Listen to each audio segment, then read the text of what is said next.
I will stay alive, I promise. You understand pain?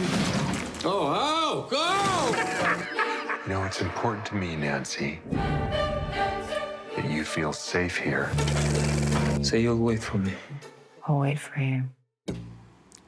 Hello and welcome to Arts24's weekly film show. And we're looking at the new releases with our film critic, Emma Jones. Hello, Emma. Hello. And we're starting with a superhero-adjacent movie, the action comedy Novocaine. It's directed by filmmaking duo Dan Burke and Robert Olsen, starring Jack Quaid as Nathan Kane, a bank employee who turns action hero after a robbery. Now, the twist is this hero can't feel his injuries. Emma, what did you make of it? Yes, well, Novocaine really relies on that one premise to take it through the entirety of the film, that Nathan Kane, nicknamed Novocaine, can feel no pain because he suffers from a disorder called SEPA, and it means he's really shut himself off from life, and he doesn't even eat solid food for fear of biting his tongue off and not feeling it. Oh, that's so gross, isn't it? It's horrid. But anyway, life changes for him, fortunately, when he falls for a bank employee, Sherry. She's played by Amber Midthunder, and when she's taken hostage during a bank heist, he's going to chase down the villains and incur all kinds of terrible injuries in the process. Now, if you are not squeamish, the chances are you'll enjoy watching him. OK, not for me. Let's take a look at Novocaine and also hear from the cast about the concept for the film. Nathan Kane cannot feel pain. Hey, Nate. Hey. Oh my God, I'm so sorry. What? Oh, I'm fine. You're a superhero. No. Oh my God, I got shot. Hey, there we go. You've never seen a person like this go through this type of action. You understand pain? Oh, go! The superhero thing is very turned on its head. You gotta be careful, dude. It is making you laugh, though, isn't it? It is. It is making you laugh. Yeah. Are there echoes of 2010's Kick-Ass here? They also had this idea of an ordinary guy turning into a superhero. Yeah, for sure. You know, there have been a few comparisons to that movie, but I feel that's mainly from people who haven't yet seen Novocaine because, you know, this guy is really no superhero, but has no ambitions to be one either. He just wants to save his love. And in fact, the film I think it most reminds me of, it's most reminiscent of, is the original Home Alone, you know, because Nathan has to go into a criminal's house that's booby-trapped with some fairly horrible and predictable consequences, as you can imagine. OK, that sounds fun. Well, Jack Nicholson's son, Ray Nicholson, is in the film, as is the son of Meg Ryan and Dennis Quaid, Jack Quaid. How do they shape up? Yeah, it's really interesting. I'm surprised there's not really a running joke through the movie about that, too. You know, Ray Nicholson is absolutely fine in his role, but I'd say it's really absolutely fine. But listen, I want to reserve the praise for Jack Quaid because I do hope he would lose that whole Nepo baby tag at the moment because he's really earning his stripes here. It is him that carries Novocaine through, you know. It's a very empathetic character that he's created. He also has an impeccable sense of comic timing. And I think he's already impressed this year in the horror comedy Companion. I feel also, I don't know what you think, but, you know, Hollywood needs some new leading men, you know, to join Timothée Chalamet, basically, to replace what has become an old guard of movie stars. So Jack Quaid, definitely on the up. I should also say Amber Midthunder, no damsel in distress here. She's more than a match for him. Definitely a name to watch there as well. OK, some young actors to watch out for. We're on to a film that premiered at the South by Southwest Festival in Austin, Texas, and is released this week on Amazon Prime. Holland stars Nicole Kidman, along with Gael Garcia Bernal, Matthew McFadden and Jude Hill, who was the young star of Belfast. It's directed by Mimi Cave. Let's take a look.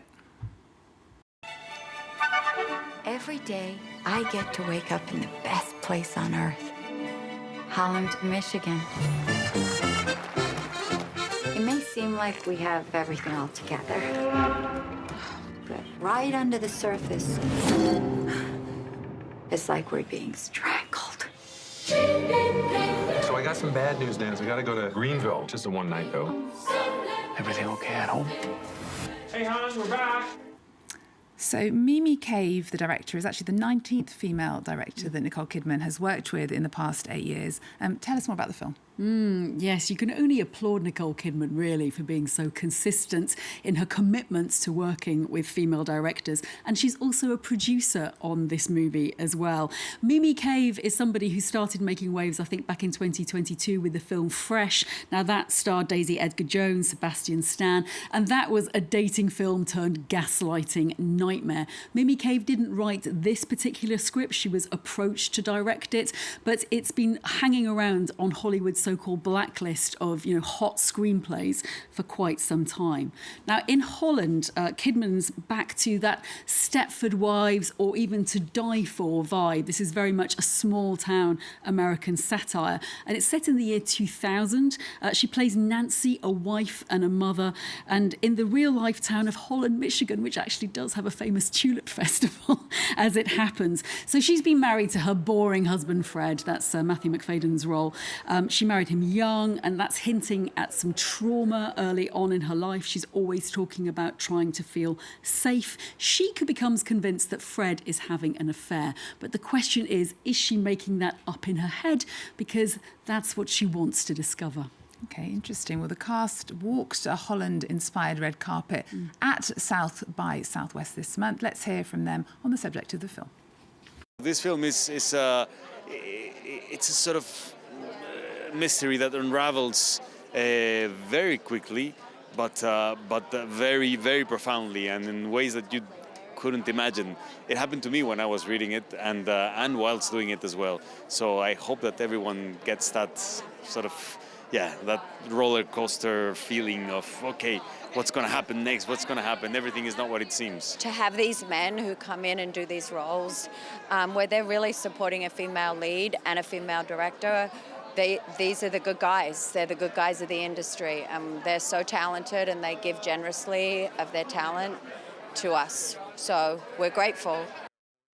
I have to say that Gal Garcia Bernal and Nicole Kidman, because they play would-be lovers in the movie, not a natural pairing, I would have thought, but actually it does, it does succeed in the film. Mimi Cave builds up the tension to a crescendo of action in the last half of the movie. However, I feel the end may disappoint you with its ordinariness. It feels more of a really clever commentary on the suffocation of small-town American life and a couple who really can't communicate. I would say Cave is definitely a young director to watch. Okay, well, that's Holland out this week. Well, let's talk about The Grill now, starring Rooney Mara. It was shown originally as La Cocina at last year's Berlin Film Festival, and it won a prize at the Deauville Film Festival. It's by the Mexican director Alonso Ruiz Palacios. Tell us some more about it. Yes, of course. Well, audiences may know this director because of the 2018 museum heist film Museo. That was starring Gael Garcia Bernal as well. This time, the action, though, is set in the kitchen of a restaurant in Times Square in New York. It's loosely based upon Arnold Wesker's 1957 play, The Kitchen. I'd say there's definitely a commentary on immigrant life, on cheap labour, that's still really relevant in 2025. This film is shot in black and white, as you can see, and it follows a group of workers around on lunch service in a restaurant. They're mainly immigrants, they're mainly undocumented. One of the cooks, a standout character, is Pedro. Now, he's a young Mexican, he's a bit of a dreamer, he's a troublemaker. He's in love with an American waitress called Julia, who is played by Rooney Mara. She's pregnant by him, she needs an abortion. With all of that going on, what is the betting that things are going to reach boiling point? Sorry about the pun. Okay, another one. Let's get a flavour then from The Grill. Estás muy guapa, guau.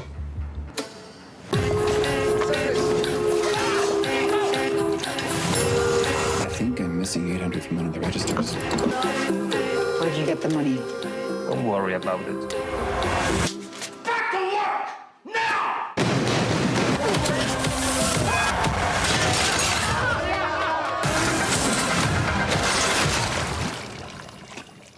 I really feel there with its black and white cinematography, there's something reminiscent of Alfonso Cuarón's Roma. Yep. I'm surprised it didn't do better during award season? Yes, I feel that this almost really missed out because there are elements of it that are absolutely brilliant. It's a great observational film. It almost feels like a documentary in parts. And if you enjoyed, of course, a series like The Bear, also set in the kitchen, you know, that's got the same savage chaos really at its heart.